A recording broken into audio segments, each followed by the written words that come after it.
భక్తి కలగాలి. ఆ మూర్తిని చూడగానే మన మనసు పొంగిపోవాలి. అంతటి అందగాడైన పురుష స్వరూపం సుబ్రహ్మణ్యుడి స్వరూపం. స్వామి ఇక్కడే ఉంటాడు.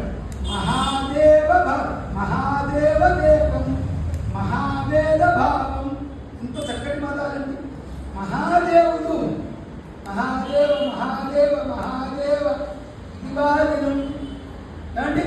అలా మహాదేవ మహాదేవ మహాదేవ అంటే వత్సం గౌరివ గౌరీ సహా దావంతమను దావతి దూడను ఆమె ఇతీవోర్మి పంకీర్ణ దర్శయంతం సదా భావయే కృత్సలోయే గుహంతం. కొన్ని శ్లోకాలు చెప్తున్నా, అన్ని చెబుతుందా? ఎందుకంటే శంకరులు అంటున్నారు యథార్థే స్థరంగా లయం యాంతి తుంగా.